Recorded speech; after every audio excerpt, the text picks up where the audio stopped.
at 7:12. This is the meeting of the Woodbridge Housing Committee. I'm Kathy Hunter, and I am chairing tonight's meeting. And just for the record, we have with us tonight Mary Dean, Louis Schaefer, and Jim Graham. And hopefully we'll have a couple more members come up. So I did want to kind of pivot on our minutes, because one of the agenda items was this summit that was housing versus conservation in Hartford that Mary Dean attended. And, we were trying to figure out, was it a summit to enlighten housing, the need for conservation, or was it a summit to kind of enlighten conservation on the need for affordable housing? So I think with that, Mary, if you could give a little recap of the highlights of today's summit, that would be great. It's just, as Kathy said, this was called the Summit on Housing and Conservation. It was organized through the Connecticut Land Conservation Council and in collaboration with other organizations. And one of the things that was, as is usually the case with these conferences, one of the things that was most valuable was to have the identification of lots of organizations that are analogous or potentially supportive, or potentially sources of information. I mean, I'd like to say that I got enough information that I could identify the ones that were potentially sources of financial support. Financial support, because hopefully we'll get to the point at some point that we will want to know all of the organizations with whom we will need to work if we're going to put any of this stuff into actual practice.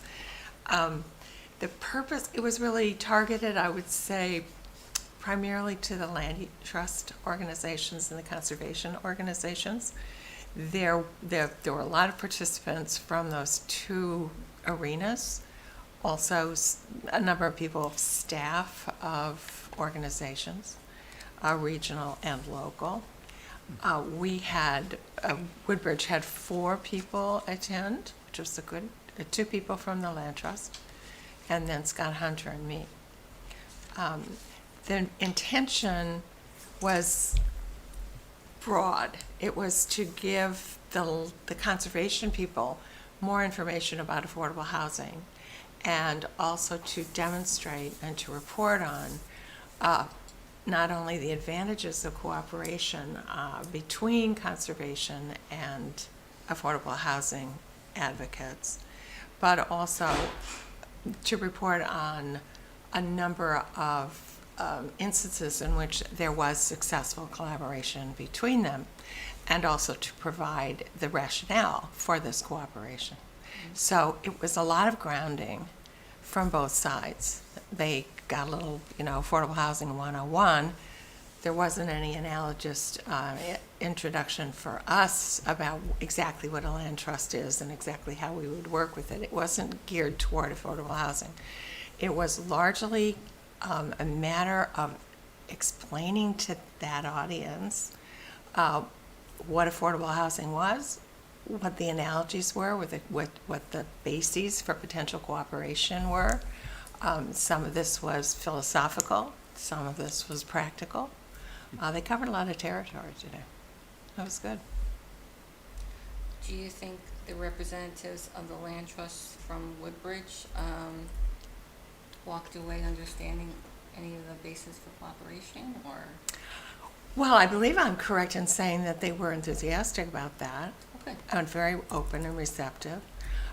We certainly talked to them quite a lot. I talked to them quite a lot. I had never met Brian Pines before, so that was good. I knew Kathy Wick, so I had an introduction there. Very easy to start a conversation on that subject and talk about. One of the things that they said was, when you leave here, the next thing to do is have lunch. Get together. You really need to spend quite a bit of time understanding the other person's position. Right. Obviously, no surprise to those of us who are still struggling to understand the ins and outs of affordable housing. And of course, we've heard a lot of feedback from folks in town. The arguments, the concerns are nothing new to us, and that's exactly what we're doing right now. We're preparing to be able to provide the information that people need in order to feel more comfortable with the notion of different housing types, different goals for our housing here in Woodbridge. So the conservation group is just one of our audiences. Right. But we had one of the things that one of the earlier speakers said that resonated several times during the whole day, and it was very attractive to everybody, was a vision of the affordable housing people and the conservation people walking into the Board of Selectmen meeting saying, we've got a proposal for you, and we worked this out together. Isn't that a nice image? It's a lovely image. I'm just wondering, I mean, there's sort of a somewhat natural tension, it depends on the town, but between the conservation people and the housing people in terms of use of land. That's, I mean, I see there's potentially a tension there. Am I missing something? Well, no, not Doesn't at all. necessarily have to Not be. at all, not at all. And I won't tell you exactly what words I used, but about 2/3 of the way through, we had a coffee break, and I went up to Kathy Wick and I said, Kathy, I don't understand, blah, blah, blah, but, well, actually, it was sort of like, why would you guys get on board with this? I can understand why you would think that this was something that we couldn't, I don't remember what I said. I'm not representing it accurately. But I said, I understand your perspective. And even in this context of this summit, there were a lot of questions. You need to have the answer to exactly how do you get people in conservation to understand that there is some basis, there's some advantage to them. I think that's what I said. I don't really see, we got to find the advantage to conservationists in this particular subject. Now, there's plenty of it, actually. I mean, smart growth, that's all about conservation. Yeah. Appropriate housing appearances and placement, that's all about conservation. It's just a question of focusing on the commonalities and the common goals. And then clearly you're going to have differences of perspective and different weights to your mission, to your values, to the things that you think are important. I mean, that's democracy, right? So you got to be able to talk to people. I mean, one of the dangers is that if you get people that, it's like this, it's the danger of sort of classically single factor analysis. You focus on one thing. That's the most important thing, and all else doesn't matter. And in science it leads to really bad results because you, among other things, you don't realize that there are other things happening that affect an outcome. It's, in politics, in public health. I mean, I want to make sure nobody dies, so I shut everything down. Okay, great. Or I weld people into their houses, for example. I mean, that's, and I guess the question is, how do you? I guess you try to assay to see if people are not, have some sense of, okay, let me take a bunch of different factors into consideration, but I would think most people, even particularly in the conservation area, I'm thinking about Woodbridge, but it could be anywhere. I mean, have the future vitality of the town as something that they would be willing to give some level of consideration to. Well, I like to think at the end of that conversation, we found a couple of things that we could, what I said was, what is the advantage to conservationists of supporting affordable housing? And there is some. I mean, you just have to find out what it is. But the first thing you have to do in all of this, and that's what Ben's been telling us, is you have to listen. Yeah. And you have to let people know that you are listening so that they will listen to you. And there are people who will not listen to us. There are people who will not listen to anything but what they believe. And we know that from a much wider social perspective. you can't worry about that over much. You just have to do what you can do and be reasonable yourself and respectful yourself. So. I know I saw the list last night, but I forget, are there any meetings, any of these, meetings that Ben is encouraging us to do with the conservationists or any of the conservationist groups? I don't remember who was supposed to reach out to them. I said, Brian, who was reaching out to you? But I don't think that they've had any approach yet. But we could certainly, that would certainly be an obvious. Who Yeah, I was it think supposed to be? Nicole, because of It's her. probably Nicole. Yeah, but if you, I'm just wondering if you saw these folks today and had an opportunity to talk to them, did you make plans to have lunch or get together?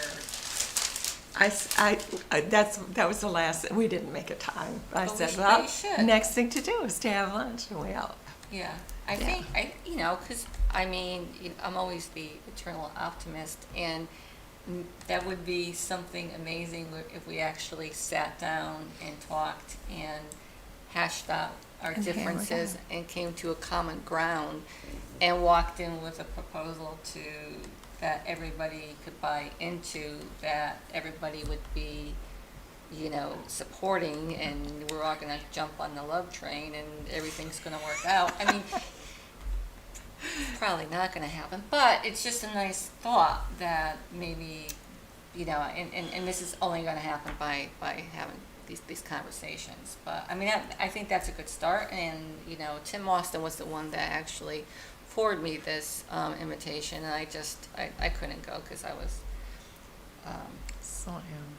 just buried. But it was good that you and Scott got to go and hear that, and hopefully, it's just education, and I think it's just the whole educational process. I think that was the first thing on our strategies, and I think it's probably the most important thing, to just have the conversations and answer people's questions. And let folks know that adding some, higher density housing is not going to change who we are as a town. And it's going to be a good thing for the town. It's going to bring revenues in for the town. It's going to let people live in the town. People that are housing cost burden in the town may be able to get a little relief. It's just really, Downsizers too. really. People want to downsize, the whole group of people that would be. There's so many people that want to downsize, that end up moving out because there's no place to go. They want to be in a community setting. They want to be with people. So. yeah, the people who were speaking there included individuals who are making this point to the audience about, this basic, important argument about what's going on in Connecticut towns and rural communities too, being a lot of gentrification.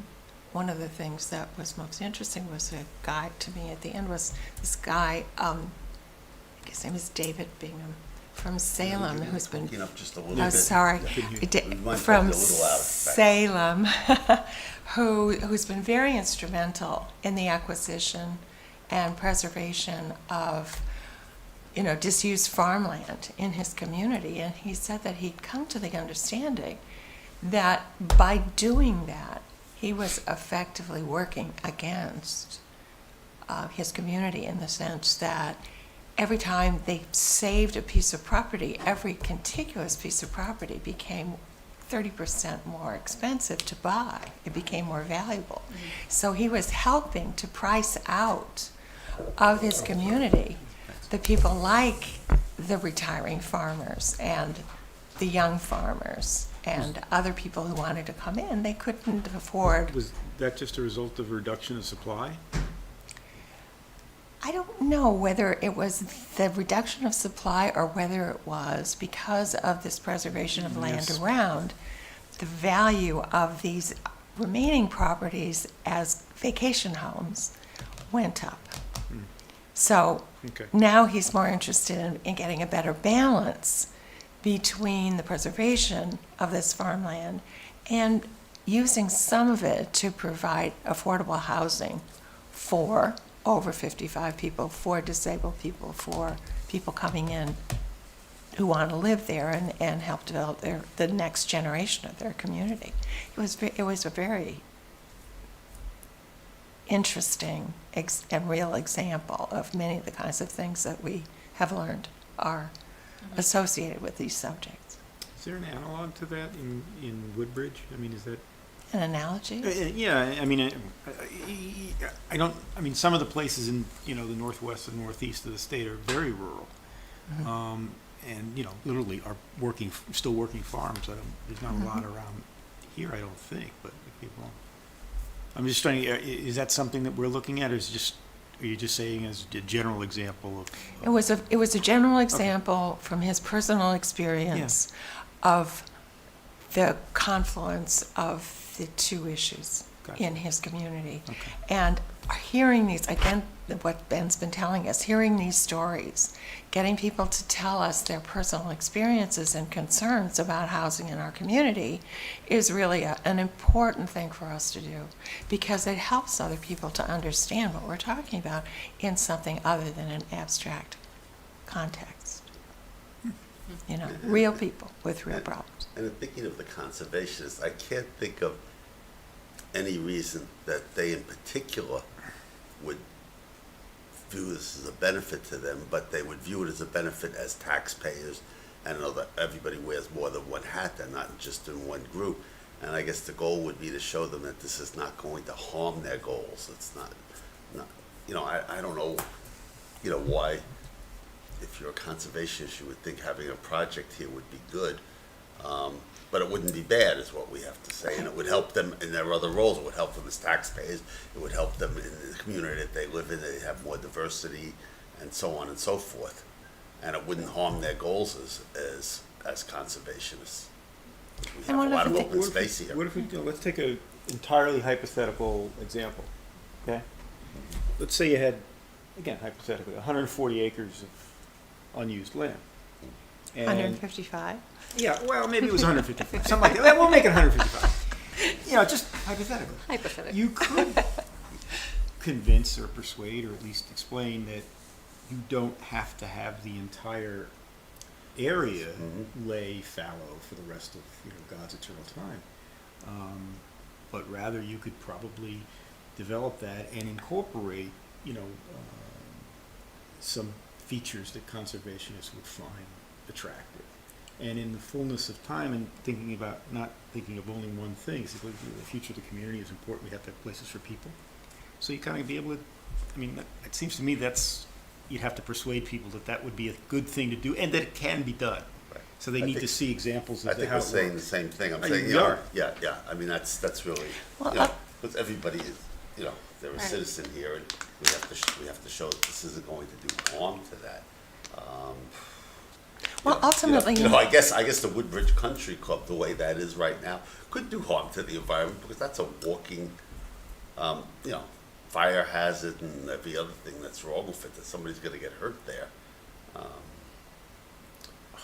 I made the point that the conservationists can make an active contribution to this subject by being a source of informed knowledge about what properties really need to be saved and what their value is, Right. what really ecologically significant in a way that's unique as opposed to other kinds of places. So that can be an informational partnership. I think ultimately conservationists and affordable housing people and other kinds of interests, individuals or groups, they all have different perspectives and different missions, and they need to defend those things. I wonder. But ultimately, we're all going to have to give something up, Right, in order to and get I'm the job wondering, done. in deciding whether or not you want to preserve a piece of property, you come up with a rating system, in terms of, the value of conserving it. And one of the criteria could be, is conserving this piece of property going to contribute to racial disparities?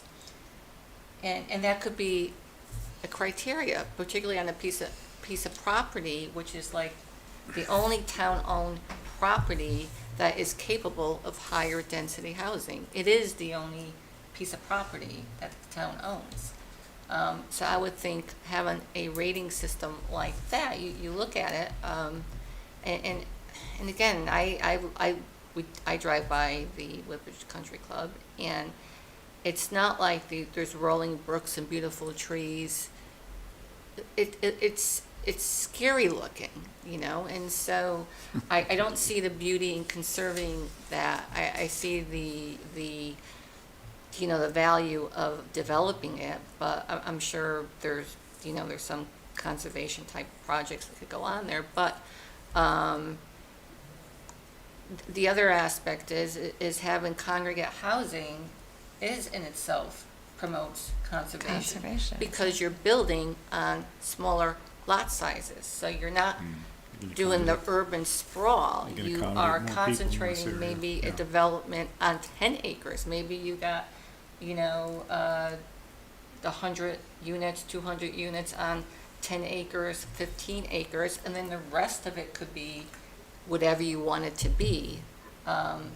That's another idea, and that is in keeping in line of conservation, that you're minimizing the use of land for housing. So maybe it's those types of conversations that we could come in with a middle ground, that we could meet in the middle and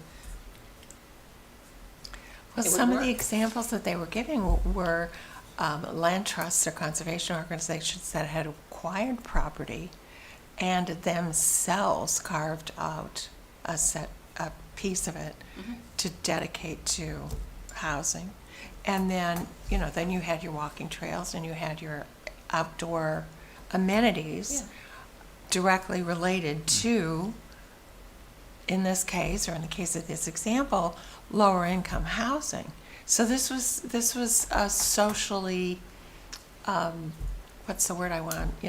Equitable project where you were providing people who otherwise would be not given the advantages of being able to live next to a beautiful and amenable outdoor environment. So that was an amenity for the affordable housing. So, one of the things that I thought of after I mentioned that to Kathy about finding real advantages to conservation organizations in this partnership would be the kind of PR that would come from making not just the standard contribution of conservation organizations of retaining open space, but also actually more actively contributing to the character and quality of a community life in that way. and I would think that would put them in a position for more funding opportunities. Let's send them all to heaven right away. That's going to be my argument anyway. Well, there's a lot of win-wins. Well, okay, so it's worthy of more conversations. Oh, yeah, With certainly our so. conservation partners. And we will be receiving a lot of information, follow-up information that Yeah. we can use to Yeah. help with those conversations. Hey, who knows, maybe we could have a joint meeting of Housing and Conservation Committee. That would be fine, I'm sure. Okay. I think some informal, Yeah, you might want Meetings to first, lay yeah. the groundwork for that yeah. first. But it was very pleasant conversation, very interesting conversation to have with them today. Extensive. Okay, Glad we were all there. wonderful. All right, agenda. that's exciting. All right, I have, only have one copy of the agenda. So I'm just gonna go back to, well, maybe I'm gonna, again, I think I'm gonna skip around, because I did wanna have discussion on the SCROG webinar that was last week. I don't know, did you get a chance to tune in? I have seen Mary was, you were there. Interesting about how the potential of having community septic systems and the viability of it. And a couple things that I walked away with, that if, sometimes it's dependent, it's much easier if it's on a water supply and if the soil's tested and the soil is the right soil type. it makes it, you know, a lot easier to put in a community septic. So I went back and looked for my handy dandy utility map that showed where the water is in But Woodbridge. that's just, as you said, just one of the factors, right? Soil is. The two main factors, and I mean, you could do it. You could do it anywhere, but it makes it harder. You know, you would have to, like, if the soil's not the right soil, you'd have to bring in like sand or something, and you have to like bring in water. But it's much easier if it's on a public water supply and you test the soil and it's the right type of soil. I mean, those are the two things I walked away with. Yeah, I think it was interesting that the water supply availability was a factor, Yeah. a significant factor. So on this, I don't remember this map that Dominic did for us. So, though you would think would be blue, the green is actually the water supply. What's the blues, the sewers? What's that? Blues, the The sewers? blue is the sewers, and there's some overlap. Here's two here. I don't want Thank you. oh, I had two maps. I remember it, it's okay. So, you know, so I started thinking of the potential, you know, like, because there's always the potential of having like a friendly 8-3G. And that allows you to, you know, supersede the zoning regulations if you come in with a project that's going to provide 30% affordable housing. So if you look on the green, and it's interesting because I have like, and this is purely hypothetical, much more hypothetical than the 155 acres. But I have a friend that lives on Clark Road who has a house that's a little bit, it kind of bridges Litchfield and Amity in the circle here. Yep, okay. Clark is a little You know, further on Clark. than Dillon. There aren't very many houses. are there? No, there's Four? not a lot of Yeah. houses. I don't want to like. No, name you don't names. have to say that. I know some. But it's a house that needs a lot of work, and they're on eight acres. So, you know, and they may want to like retire someplace soon, you know. And so I start thinking, you know, that would be a valuable piece of property if it could be used for, you know, higher density development. And they talked about doing, they actually had, two parcels, that Guilford development, they actually had two separate lots, and I think each lot had 38 units each. Excuse me. But it's a, you know, a possibility. Or you could do something, you know, smaller, but those are the possibilities where land, if you're repurposing the land for a different development, could suddenly become more valuable.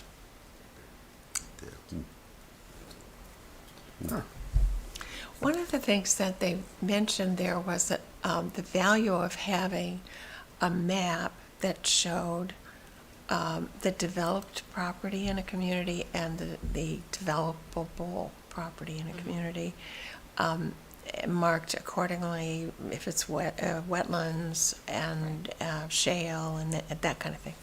And of course, we don't have that. We've never had that.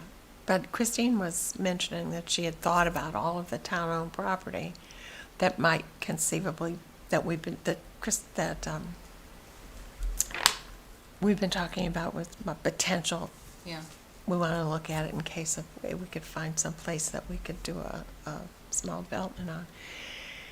And she said, oh, it was, you know, it was this and that and salamanders, and I don't remember what all, but I thought, well, if we had that down so that we could all see it, and Yeah. it would be very helpful. And it had been done by, theirs had been done by the local COG? I can't remember, I've got a note here. COG? HVA. Housatonic Valley Association did it for them. Yeah, I think there's a way of having a map and mapping out the wetlands. I would think there's overlays. It's not I in a don't think- GIS system. There isn't a wetland I overlay. don't know. I found it very remarkable that we don't already have a map of the areas that are designated as wetlands. I think we, I don't think I we think- do. You I don't think thought so? Christine I said think we I do. think you should, yeah, I thought she said we didn't. Huh. Let's I don't find know. out. I'd have Let's to, find out. I'd have to check. Well, look up the GIS and see if there's a wetland overlay. So those were other thoughts that I came up with. And I guess the question is, you know, how do you operationalize those thoughts if we think they're good thoughts? And that's what we're thinking about communications. You know, do we start like putting out information in the Woodbridge News or someplace where, you know, hey, did you know that, you know, you have a piece of property that's on a water supply that has the right soil, that, you know, it could be positioned for a housing development? Does any place in Woodbridge have good soil? I mean, I've heard it said by those who are not necessarily development I don't know. fans that, you know, we need to have our 2+ acres because all Woodbridge is on ledge. Well, I think that the 2 acre is if you're on a water supply. I think that's what they talked about having, but that's been, I mean, that's got to change. I mean, that's one of the problems is you have like, and that's what came out on this conversation. You have, you know, DEEP versus the Department of Public Health. They're two different, you know, mindsets, and DEEP is, you know, into the conservation side, and Department of Public Health is to what benefits people, the health and the welfare of people. So it's kind of interesting to see these two agencies kind of go at it. But I do think they were, I know Woodbridge kind of hangs its hat on that memo that was put out by DEEP, I think in 1980 something. I thought it was Q Valley Water Authority, Was 89. was the Water Authority? I thought it was DEEP. Okay. Okay. It was like a blue ribbon commission, so maybe Oh. it was both of them. So, you know, talked about the need to have 2 acre zoning. I think, you know, that needs to be updated, and, you know, discussed.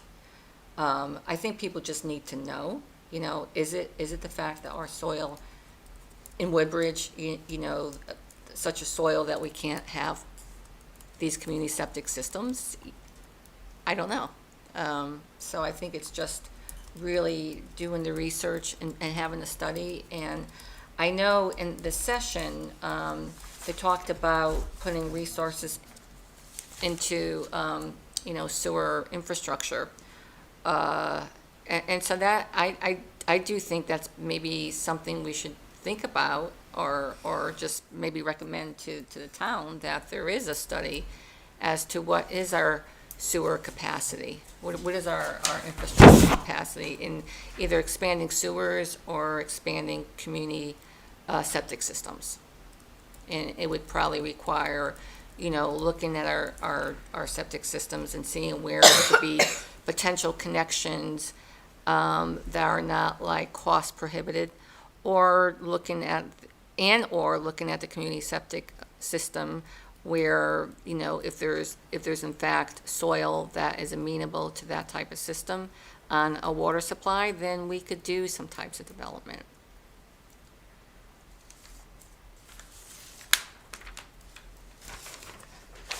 So those were my thoughts. What do you think? One of the things that I heard them say that interested me was something about how septic systems were inferior to, I mean, sewage systems were inferior to septic systems. Yeah, I thought that was interesting, that some towns are actually taking out their sewer systems because of the cost of replacing the public sewer, and they're going to Septic. a community septic, because they found that. It's not for environmental reasons, it's for cost reasons, right? I think it's both, Both of them? yeah. Yeah. That's a question I don't know.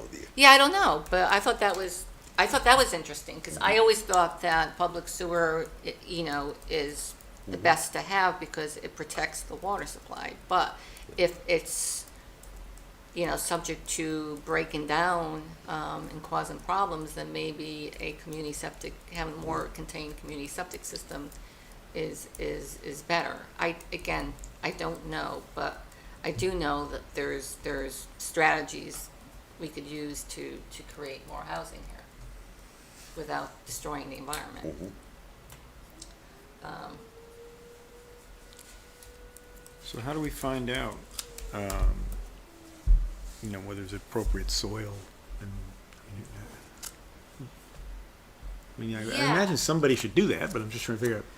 Right, well, that's why I wanted to reach out. I did reach out to a colleague of mine, who's Sean Gio, on the Partnership for Strong Communities, and asked that because I know part of their legislative agenda is to work to, increase infrastructure, sewer infrastructure capacity in towns in order to promote housing, and whether or not, what is their pathway to doing that perhaps a good pathway is just to do a study in towns like Woodbridge.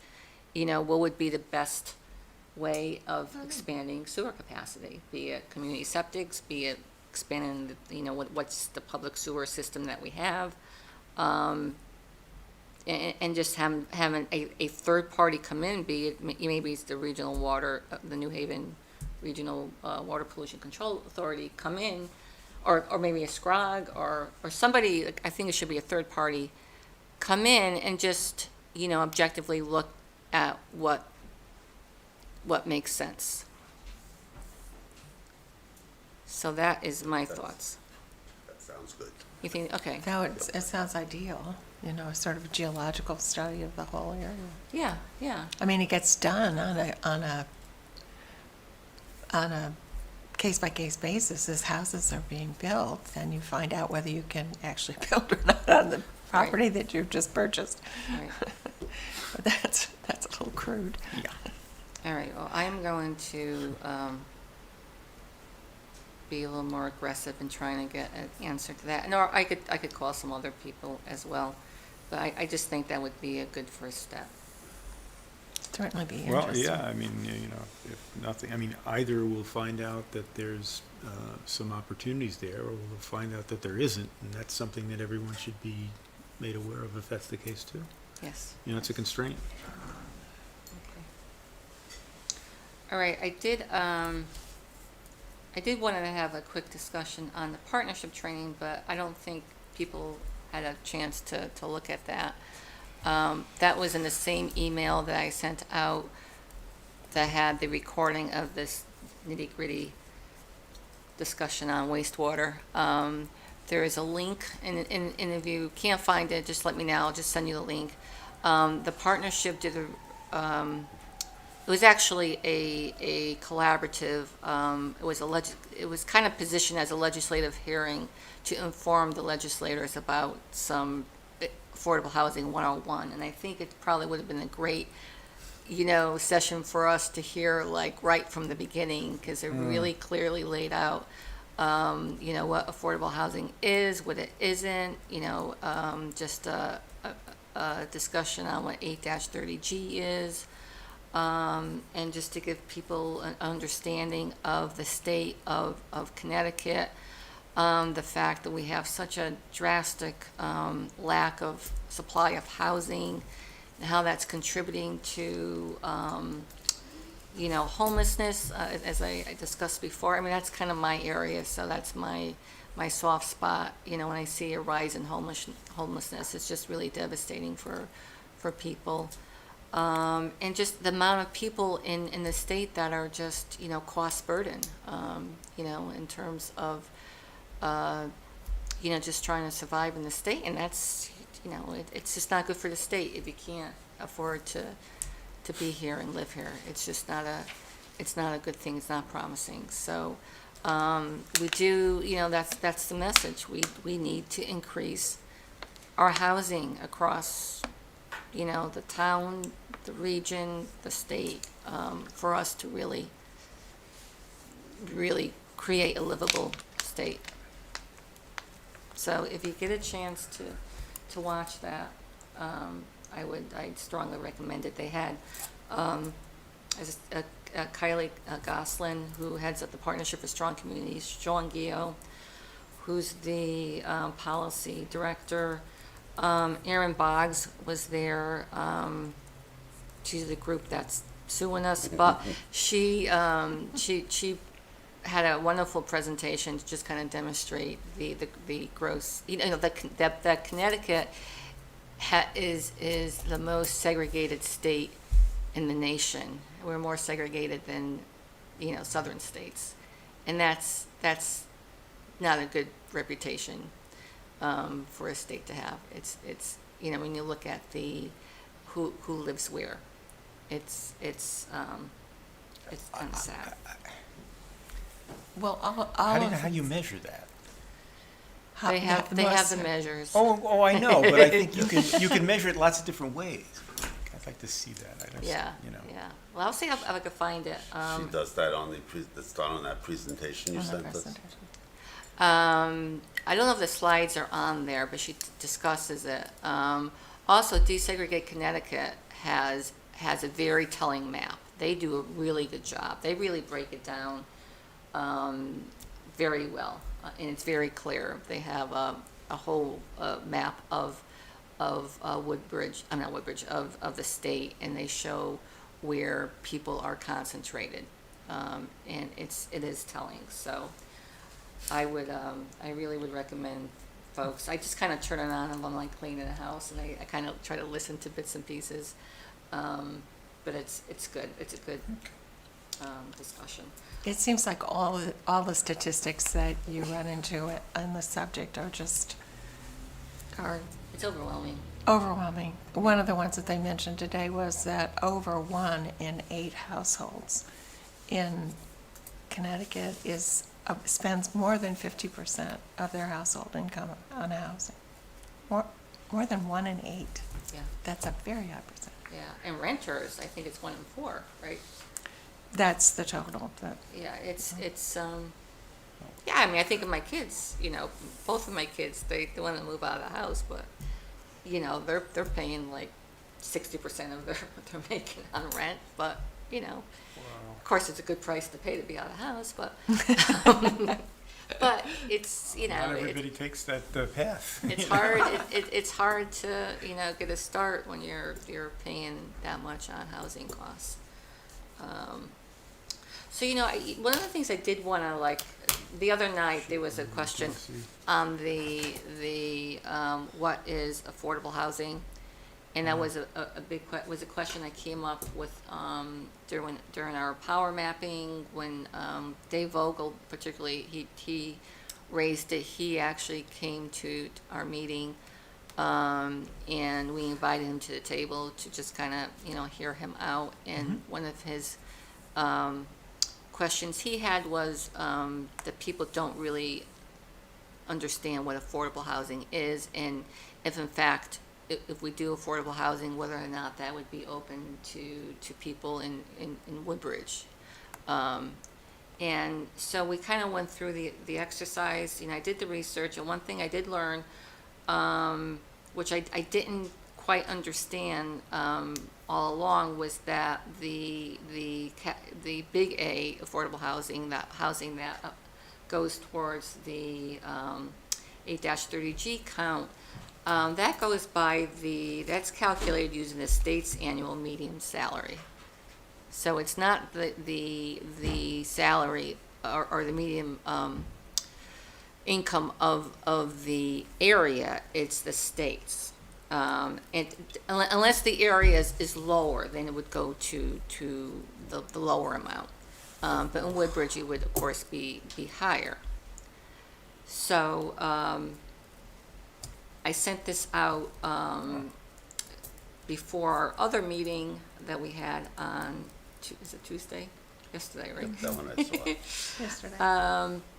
Yeah, but still, I mean, if you're looking at 80%, I mean, and there was an example, if there was, a policeman that was working for the town of Woodbridge, and the starting salary, say, was like 60,000, would he be able to, would meet the criteria for affordable housing in Woodbridge? And the answer is yes, because the limit for 4 persons in Woodbridge using the state income limits is 89,400. So you would be able to provide, affordable housing for people that work for Woodbridge, be it, being in town, be it a teacher, be it a policeman, being, a health worker. You would be able to afford to live in Woodbridge. And I think it would be a good thing to have people that are connected to Woodbridge, that work in Woodbridge, that serve Woodbridge, to be able to live in Woodbridge. That's one of the things that we've been speaking about for the Yeah. past 2 years, yes. Teachers, anybody who works here. Right. So I wanted to clear that up, and I don't know if anybody had any questions on what is affordable housing. Ben had, I sent some, Ben Lovejoy from Scrog. I know it's kind of confusing. You got Ben Fink who's also from Scrog, and you have a Ben, you have a Ben Lovejoy from Scrog. But he did a good job of showing the calculations, because relative, what is affordable, overall, is that you're not paying more than 30% of your income on housing. And that's just that's how you kind of gauge your own affordability. If you're paying more than 30%. So to use this $89,000 threshold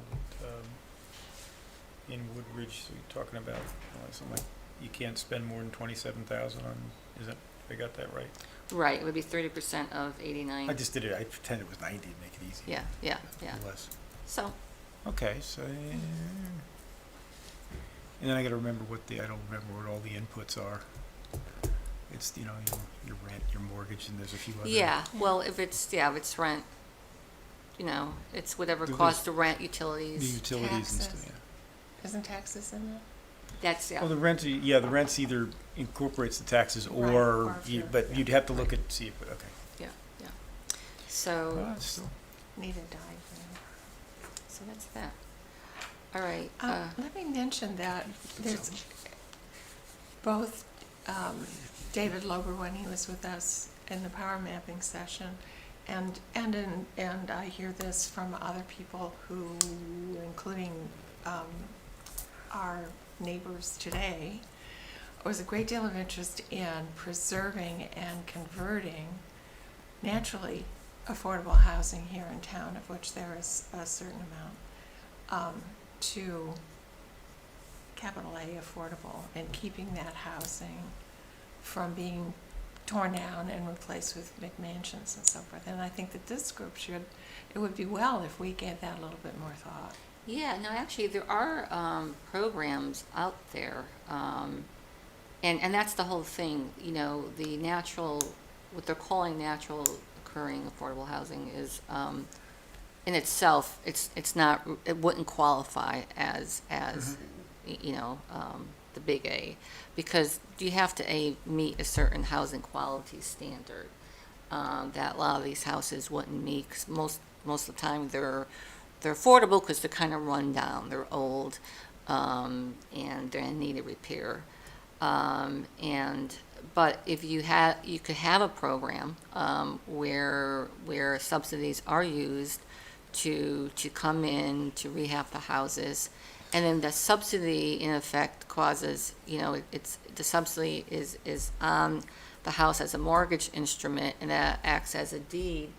So becomes deed restricted, and that's how you can have deed restricted properties that then could become a big A. And then you have to, it gets a little complicated because then you have to also make sure that when you're renting or if it's a home ownership opportunity, that you are renting or selling it to somebody who's low income. So you have to go through an income verification of that person. And if it's a rental, you have to always, you have to recertify that every year. So it gets a little complicated. Is it one and done, or do you have to continue to meet the criteria? And what happens If you it's a don't? home You have to leave? ownership, usually what you do is, the person's allowed to like prosper, That's also low income, so they wouldn't be able to, Make a get killing. major appreciation, right? Yeah. When Well, you what, say- what I heard today was that there isn't any money available for this program to do the conversions. There is, yeah. Scott told me that. Now there's different. The Chaffa has an instrument for this. You could also create programs like the state has a home program that. Because I used to run this program in the city of Bridgeport, and that's what we used to do. We used to take multifamilies. The landlord would take a subsidy to fix up their other units, and then we deed restricted the other units. And so they a lot of times they lived there, but they were able to rent out the other units. And they had to keep it, they had to verify the tenants' rents, because I had to do this every year. They had to verify the tenants' rents, and they had to also do income verification on the tenants. So it worked out. It is cumbersome, and it takes infrastructure to do this, and that's why it's not. When you talk about the big A, 8-30G housing, it's so much easier to have a big complex that's got 100 units, and you have a property management company that does this as their business and takes care of all of it, so you're not running out and doing this. Hiring staff to do it, which They is have, not yeah, gonna it's staff. happen. They have a lot of property management, and their business is to manage affordable housing and to watch the rent, watch the quality of the units, and watch and verify the tenants' income. So there are trade-offs. You could do that. But then the onus would be on the town or somebody to track that every year. And it Well, we is- will get that question again, I'm sure, so we should prepare an answer that actually, is cogent. Scrog, I think they're going to have a session on that. Good. I think they're going to have a session on how to develop the infrastructure for monitoring affordable housing units. Okay, so I think what I just wanted to do is maybe just kind of quickly go through our minutes from last meeting. I like to keep on just to have the continuity of what we're doing, to make sure that we didn't start something and forget about it. Do we have to approve the minutes? These are actually called, I put them as notes. So and that's I had a question, I was just talking to Zapula? To who? Is it Pua? Poor Ford. Pua, yeah. So I was talking to her before, because I put a lot of discussion into the notes, which is not necessarily needed for minutes. So Do we have minutes at the other meetings? I'm trying to remember. It's been, I always just wrote them up as notes okay, because, that's fine, as long as we, yeah, but as long I, as we're consistent, I'm always happy. but I do want them to be on the website, because I want people to know what we're doing. So I don't know whether or not we should have minutes, just say, this was our meeting, this is the time it started, this is who attended, these are our agenda items, and then see attached notes. Whether that That makes sense. So you have the minutes and then you have the notes as backup. And get those on the website. Do you think that works? It's fine with me. So maybe we'll just do Try to that. split the difference. Yeah, I'm interested in this topic because, in part because it drives me nuts when you have minutes that are nothing Right. but that. And possibly, if you take a vote on something, that might be recorded. But it seems to me, as an historian, you really want those discussion points. Right, right. I It like to have minutes. drives me nuts when I Yeah, don't have. so, but people are like, well, you don't need this all on your minutes, but it's like, I want these in my minutes. I want to know what we talked about. I want to go back to the record if there's any questions, so maybe that's what we'll do. So maybe I'll just kind of change the minutes and get those up there, because I do want them on the website. So one of the, Chris was not able to make it tonight, because she had a long day yesterday. She was at our other meeting, So she said.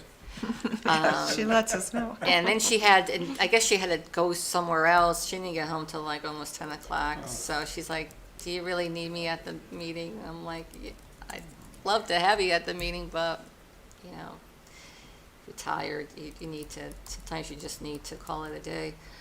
But she was going to talk to, because there was a discussion about how the ordinance committee of the Board of Selectmen was drafting an inclusionary zoning policy that we didn't really get involved with. And she was going to talk to, I think it was Sheila that was doing this. And she was going to just have a discussion with her. Because that would be something that comes out of P and Z and ordinance. Oh, right. I remember that. Where is that? But I think we could follow up with her next meeting. It's not that important. I mean, it's important, but it's not urgent. I'll circle back with her. And we did talk about we were preparing for the meeting that we had in terms of reaching out to people. And I do think, in terms of the power mapping session we did have, I thought it was a pretty good session, and just trying to figure out like points of, where we could start having some really good conversations, and just kind of, I don't know, growing this movement, or just trying to get people on the same page as to what we're trying to do. And I think I thought Steve Lawrence yesterday was really interesting, because he kind of came from an outside perspective, saying, so what are you trying to do, And it's like, maybe we need to be clearer as to what we're trying to do, because it's always crystal clear in my head that, we have an affordable housing plan, and I'm looking to try to facilitate that plan and provide recommendations to the Board of Selectmen, to P and Z.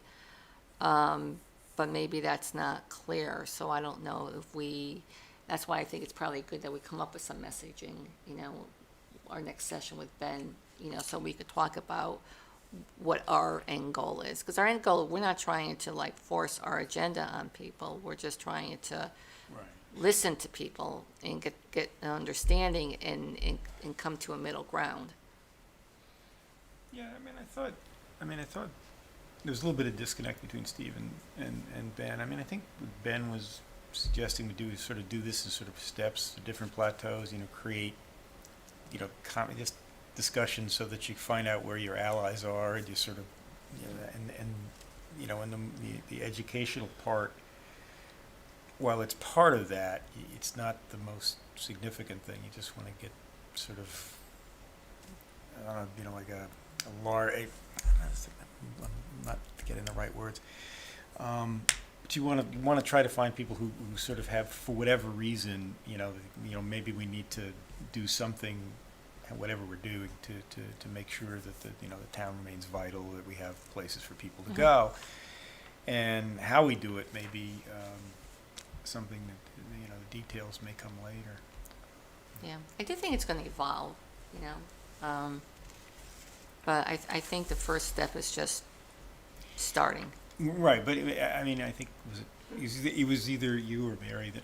Do you think Ben thought that your middle name was like Mary Beth, Mary Dean? Mary Jane. Jean. Oh, Mary Jane. jeez. Oh, Or Jane. Well, I can't read. Mary Jane. Your name was like right there in the thing. I lost my train of thought. Well, I admit I also am still struggling a little bit to not a little bit, more than a little bit, to understand exactly how these groups that we're inviting are going to be structured. And I anticipate questions from them about what the purpose is. And Right. I think we need to be have on the some same page. we need to Yeah. have some clarity about that. Yeah. Yeah, I think that's where the role playing, I think, will come in handy. Maybe. Yeah. Yeah, so We're role playing. When are we role playing? we're role playing the Oh, next February Oh. 15th. It's, Oh, it's like, gee. I thought you were play rolling. Is that right? I think it came out sort of. I know, I said it was play rolling. I'm not role playing. No, I'm not play rolling. That wouldn't be good. No. Okay. Yeah.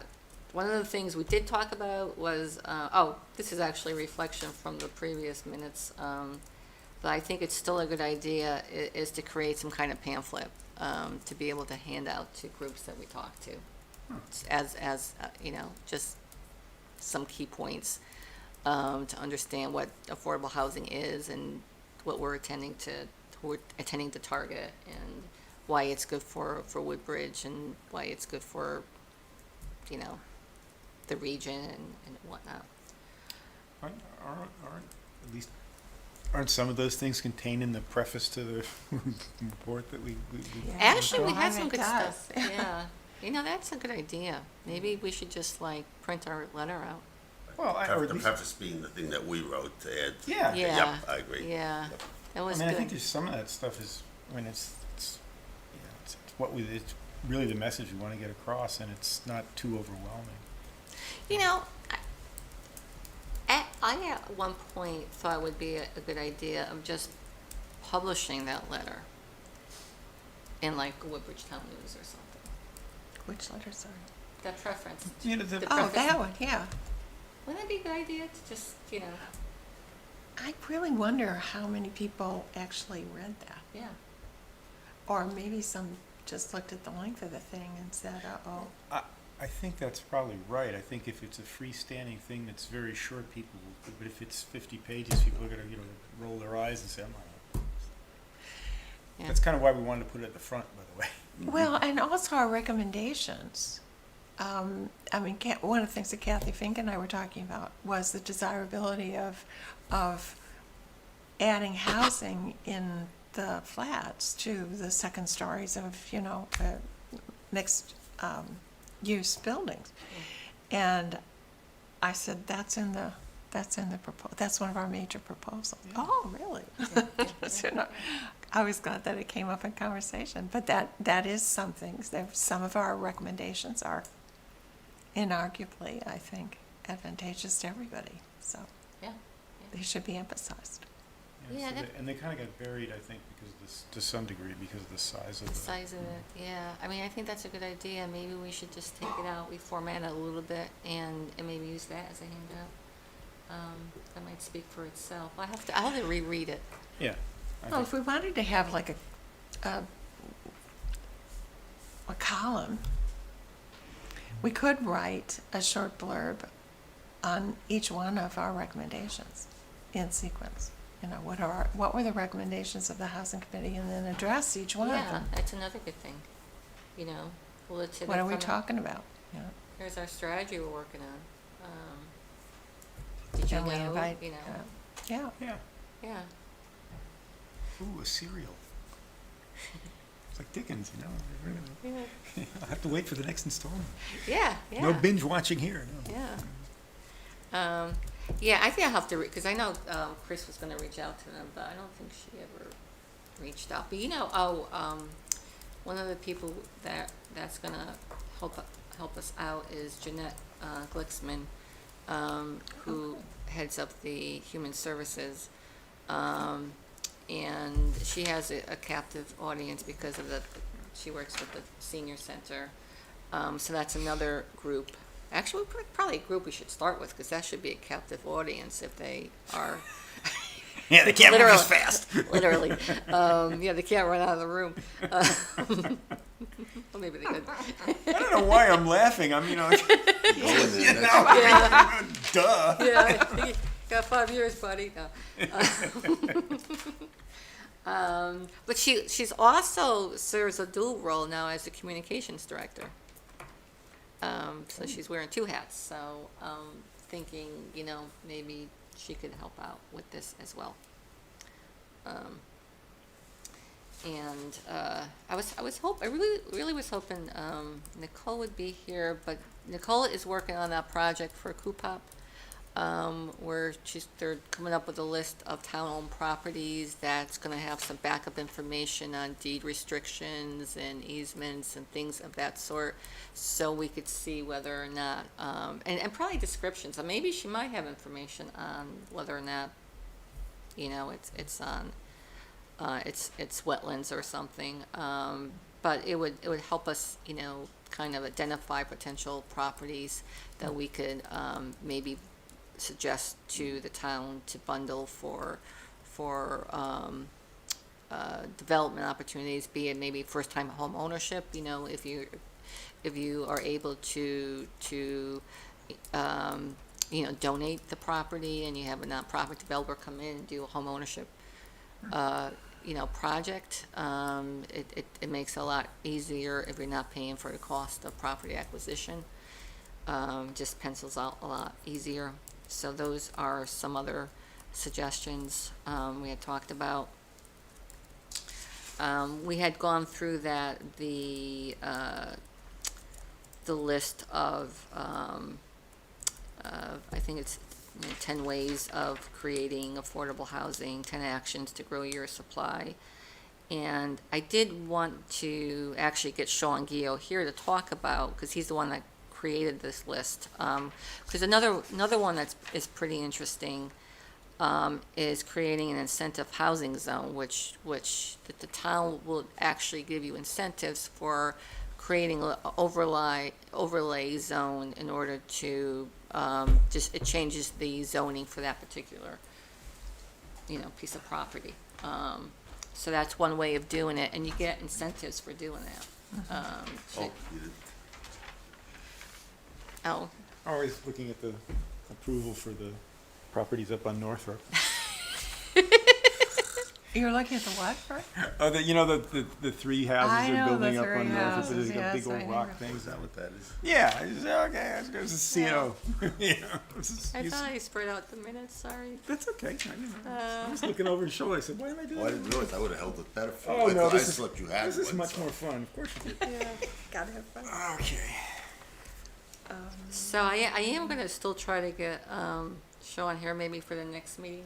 That which is would be an March honor. 1st, so that it would be, he could go through some of these actions in much greater depth than I could talk about them. But like I said, the incentive housing zone, and I guess I was hoping Chris would be here, because I'm not sure exactly whether or not you have to put that in your zoning regs first, or whether or not someone comes with a development first and we request an incentive housing zone.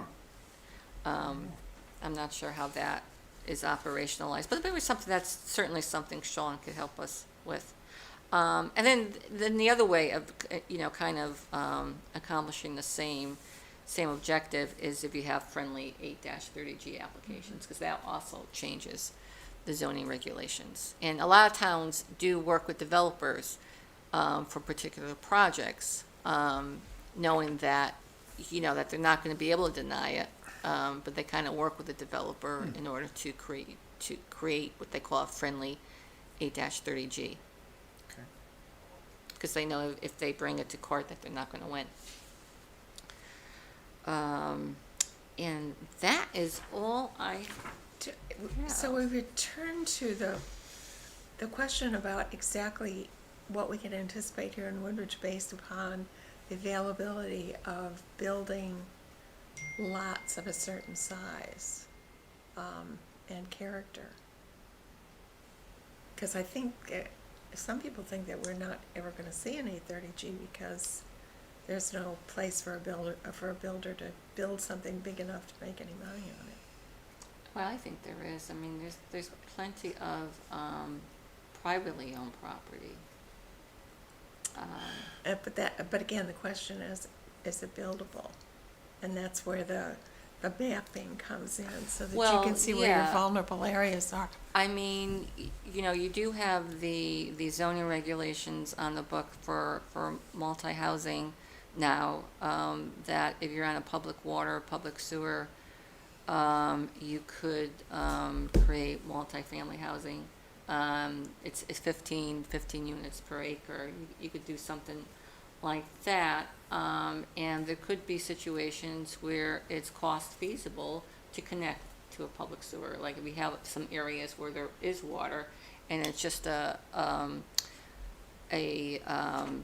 you just have to connect with sewer in order to have those both conditions in order to allow multifamily housing, then you could do it.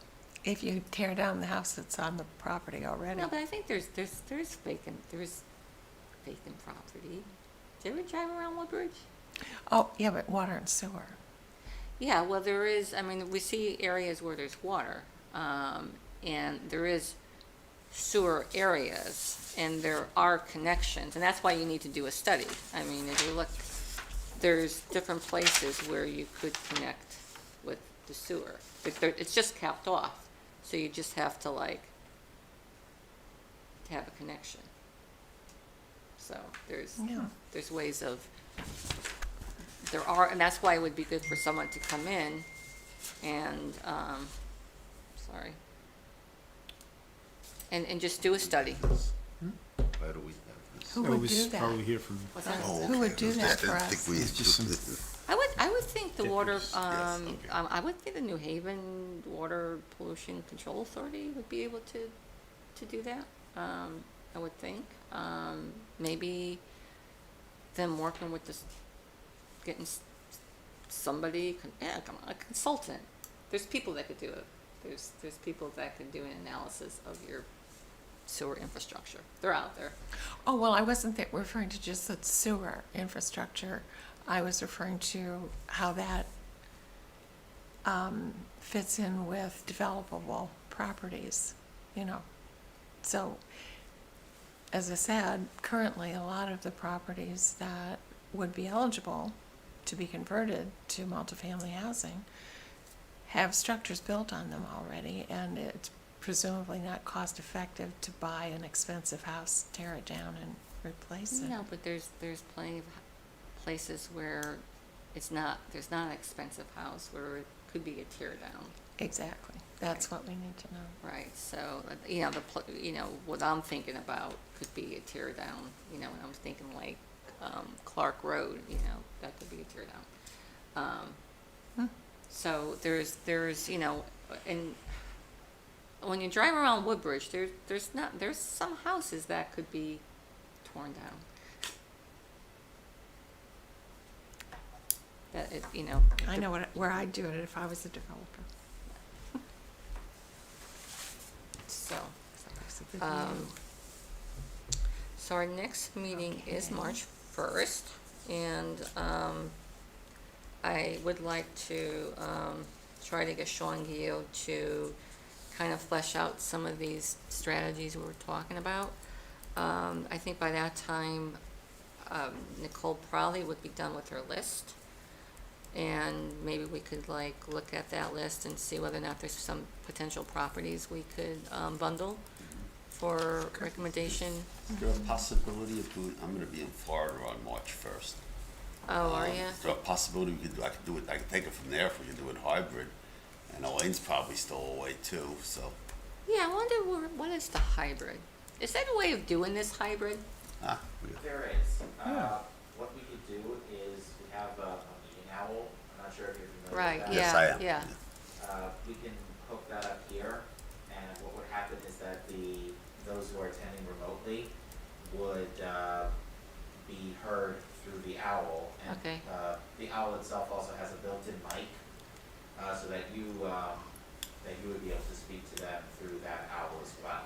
Okay, We would just have to turn off we would just have to turn off the speakers in the room, because the audio in the owl would have to be fiddled with a little bit, so that way it works the way we need it to for hybrid meetings. But it can be done. okay, I know what the SCROG meetings does the owl stand, but they also have like the Zoom screen like projected on a screen, so you can actually see, so we're all actually attending. It's kind of cool. Is there any way of doing that so we could actually see people?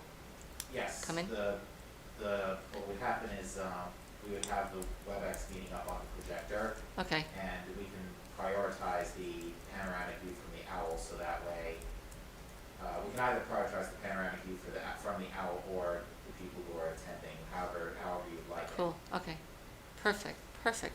Great. So yes, that's good, because you and Elaine will still be in Florida. Elaine will still be in Florida, I think she will. yeah. She was going well, maybe she will be back, I don't know, but I suspect she'll still be there. Yeah, I think she just was left taking an today, extra so week, yes. yeah. Yeah. Cool, all right, that's great. That solves a lot of problems.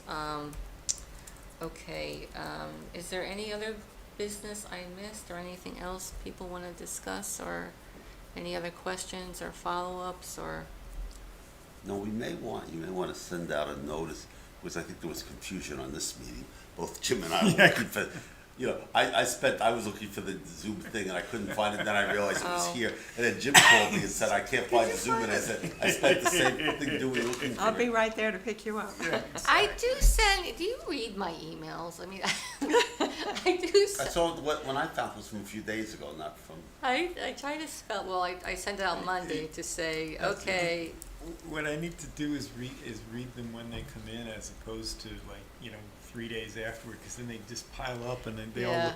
look. I should reiterate, I should do that. and I think part of the confusion on this one was we had back-to-back. We had meetings, back-to-back, so yeah, So I- you look at that, and I think what people It may have was thought was confusing. that was talking about the meeting yesterday, and there may have been some confusion, which may account for the low attendance today. Yeah, because I wonder if, Nicole, because I was chatting with her a little bit today, and I didn't say something like, see it tonight, but I was assuming that she was talking about tonight. But, all right, that falls under stuff happens. Yeah. So we do our best. Yep. That's all we could do.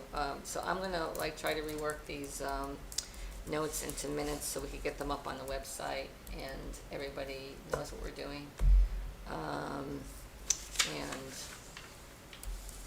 And if we're all set, 8:30, I guess we don't have to be formal here, but I guess we could. Good meeting, yes, we We get can adjourned. leave. We can motion to adjourn, but I don't think we actually do that for this. 'Cause we're not. Seconded. Yay, all right, so we ended at 8:30. Oh, we did.